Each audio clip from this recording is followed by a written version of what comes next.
semuanya, Assalamualaikum warahmatullahi wabarakatuh. Alhamdulillahirabbil alamin, hamdan syakirin, hamdan na'imin, hamdan yuafi ma yukafi mazida. Ya Rabbana lakal hamdu kama yanbaghi li wajhikal karim wa azimi sultanik. Asyhadu an la ilaha illallah wa asyhadu anna Muhammadan abduhu wa rasuluhu. Allahumma shalli ala sayyidina Muhammad wa ala ali sayyidina Muhammad, amma ba'du. Pertama-tama marilah kita panjatkan puji basa syukur kepada Allah SWT, karena berkatnya lah dalam kesempatan kali ini kita masih diberikan kenikmatan, khususnya kenikmatan sehat, iman, dan juga Islam. Salat berserta salam marilah kita curah limpahkan kepada junjungan kita tercinta yang telah membawa umatnya dari zaman jahiliyah ke zaman ilmiah, dari zaman kufur menjadi bersyukur, dan dari zaman biadab hingga zaman beradab, yakni Habibi Habibana wa Nabiyana wa Rasulana Kanjeng Nabi besar Muhammad sallallahu alaihi wasallam. Sebelumnya perkenalkan, nama saya Arya Maula Kurnia, biasa dipanggil Arya. Saya berasal dari kampus Universitas Kebangsaan Republik Indonesia di Bandung. Pada kesempatan kali ini saya bukan berniat untuk menggurui ayah dan bunda, tapi di sini saya mau sedikit sharing mengenai ilmu yang telah saya ketahui, yaitu tentang fitrah, keimanan, dan juga akhlak pada masa pemuda, yaitu masa penguatan. Dalam penjelasan kali ini atau yang akan saya jelaskan ada 3 poin penting yang sangat berhubungan, yaitu pemuda, keimanan, dan juga akhlak.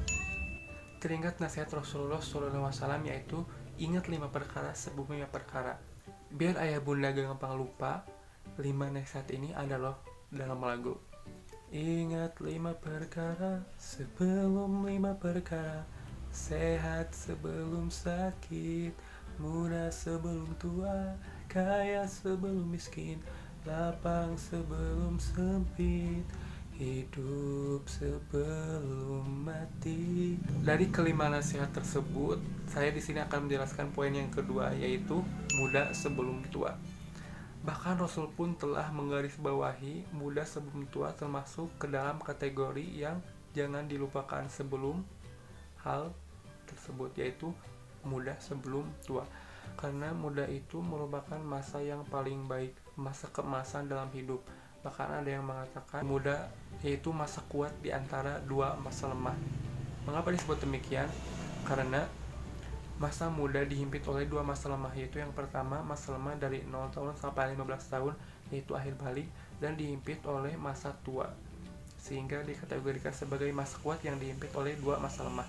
Ada keterangan yang mengatakan Syubanul Yaum Rijalul Ghur, bahwasanya pemuda hari ini merupakan pemimpin di masa yang akan datang. Jika kita lihat keadaan pemuda pada zaman sekarang, mungkin ayah bunda juga dapat merasakan bahkan melihat di mana saja di media apapun. Contohnya pada berita ada kasus misalnya seorang anak yang membunuh ibunya, atau ada kasus pelecehan seksual pada usia muda, bahkan itu terjadi di keluarga. Jangan jauh-jauh di berita. Misalnya saja di lingkungan sekitar, banyak sekali anak-anak yang sudah kecanduan ke HP.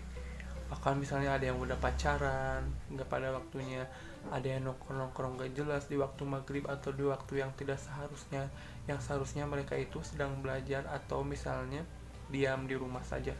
Nah, otomatis kan kita ayah bunda tidak ingin memiliki anak seperti itu, atau misalnya tidak ingin memiliki anak yang karakternya jahat atau misalnya tidak diharapkan oleh kita. Maka dari itu butuh sekali peran ayah bunda dalam mendidik anak dari mulai sedini mungkin, atau dari 0 tahun hingga ke 15 tahun atau akhir balik. Jika melihat tersebut, bagaimana sih nasib bangsa generasi kita jika pemuda-pemudinya saja seperti itu? Karena untuk menjadi pemimpin di masa yang akan datang, tidak hanya cukup yang orang pintar saja, gak cukup yang kuliahnya tinggi, pendidikannya tinggi, tapi juga selain pintar dibutuhkan sikap yang baik, keimanan, dan pastinya akhlak yang baik juga.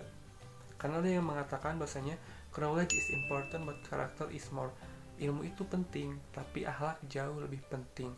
Nah, dari sini kita tahu bahwasannya pendidikan juga memang penting, tapi di balik itu ada yang lebih penting lagi, yaitu sikap dan akhlak. Karena percuma kalau misalnya pintar tapi attitude-nya buruk. Kita juga ayah bunda harus ingat bahwasanya kita harus bertanggung jawab dalam menumbuhkan keimanan dan keakhlakan anak sebelum anak memasuki fase pemuda. Karena ketika si anak akan memasuki fase pemuda, anak tersebut harus mulai tumbuh atau sudah tumbuh keimanan dan akhlaknya. sehingga nanti ketika kelak tumbuh besar, anak tersebut akan sesuai dengan apa yang kita harapkan. Ada hadis Rasul yang mengatakan iza mata ibnu Adam in qata'a amaluhu illa min salasah, itu sedekah jariyah, ilmu yang bermanfaat, dan juga doa anak yang soleh. 3 amal ini merupakan 3 amalan yang paling dahsyat. Mengapa disebut demikian? Karena jika sekalipun kita sudah mati, amalan tersebut jika kita memilikinya akan masih tetap berjalan, akan masih tetap berlangsung kepada kita. Di sini saya akan menjelaskan poin yang ketiga, yaitu doa anak yang soleh. Ayah dan bunda pastinya ingin dong ketika misalnya kelak nanti sudah meninggal, anaknya mendoakan ayah dan bunda, mendoakan kebaikan-kebaikan, pasti ingin dong.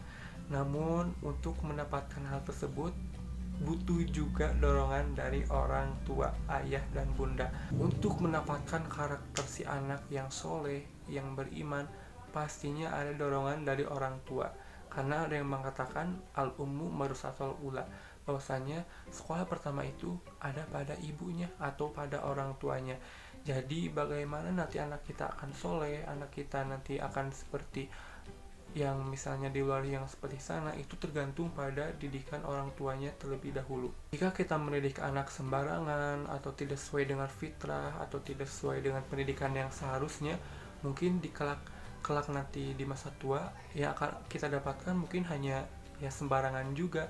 Tapi ketika kita mendidik anak dengan fitrah yang baik, dengan pendidikan yang baik sesuai dengan ajaran, otomatis nanti di masa tua kebaikan tersebut akan kembali lagi pada diri kita atau pada orang tuanya sendiri.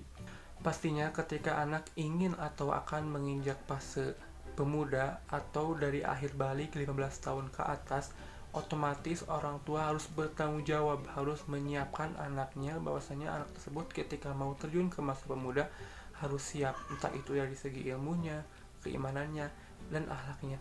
Bagaimana sih peran orang tua, khususnya peran ayah, dalam mendidik anak dari 0 tahun sampai akhir balik atau 15 tahun? Pastinya harus membekali anak atau mendidik anak dari segi keimanan dan juga akhlaknya. Berbicara tentang iman, secara garis besar iman merupakan percaya, diucapkan dengan lisan, dilakukan dengan anggota badan, dan diitikadkan dengan hati. Peran orang tua juga penting, mendidik anaknya sedini mungkin, dibekali anak tersebut dengan pendidikan agama dan lain-lainnya. Dikenalkan dengan cinta kepada Allah Subhanahu wa taala, yaitu dengan bertakwa, imtisalul awamirillah wajtinabun nawahi, menjalankan segala perintahnya dan menjauhi segala larangannya. Misalnya belajar sholat sedini mungkin agar nanti dari mulai umur 15 tahun ke atas sudah mulai terbiasa dengan hal tersebut. Ilmu itu penting, tapi akhlak atau budi pekerti, sikap, attitude jauh lebih penting. Maka dari itu ayah juga harus mendidik anak dengan sikap-sikap yang baik, dengan tata krama yang baik, dan budi pekerti yang baik juga sedini mungkin. Karena kalau misalnya ketika masih kecil atau umurnya masih di bawah akhir balik, ketika seorang anak melakukan kesalahan itu masih bisa diperbaiki. Tapi ketika misalnya nanti sudah besar itu akan sangat sulit. Contohnya saja kalau misalnya kita ibaratkan seperti pohon. Ketika pohon mulai ditanam atau baru saja ditanam, lalu misalnya baru tumbuh sedikit tapi pohon tersebut bengkok, itu masih bisa diperbaiki atau masih bisa diluruskan, entah itu dengan diikat atau dikasih pagar dan lain-lain.